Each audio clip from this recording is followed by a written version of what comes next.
চিপকো আন্দোলন কোন গাঁৱত আৰম্ভ হৈছিল? ইয়াৰ শুদ্ধ অপশ্যনটো হ'ব অপশ্যন ডি ৰেনী। তলৰ কোনটো নৱীকৰণ শক্তিৰ উৎস নহয়? ইয়াৰ শুদ্ধ অপশ্যনটো হ'ব অপশ্যন বি জীৱাশ্মজাত ইন্ধন। চিপকো আন্দোলন কোন চনত আৰম্ভ হৈছিল? ইয়াৰ শুদ্ধ অপশ্যনটো হ'ব অপশ্যন চি 1970 চনত। ভাৰতবৰ্ষৰ পৰিৱেশ সংৰক্ষণ আইন কেতিয়া বলবৎ হয়?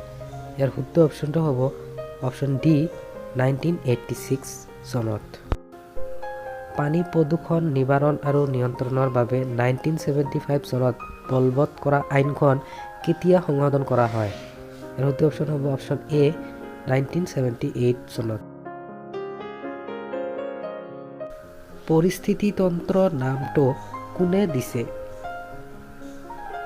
ইয়াৰ শুদ্ধ অপশ্যনটো হ'ব অপশ্যন ডি ছাৰ এ.জি. টেনছলি।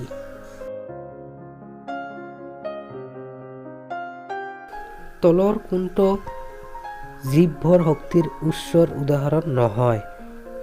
ইয়াৰ শুদ্ধ অপশ্যনটো হ'ব অপশ্যন বি নিউক্লিয় শক্তি। বায়ু শক্তি উৎপাদনত কোন দেশৰ স্থান প্ৰথম? ইয়াৰ শুদ্ধ অপশ্যনটো হ'ব অপশ্যন ডি জাৰ্মানী।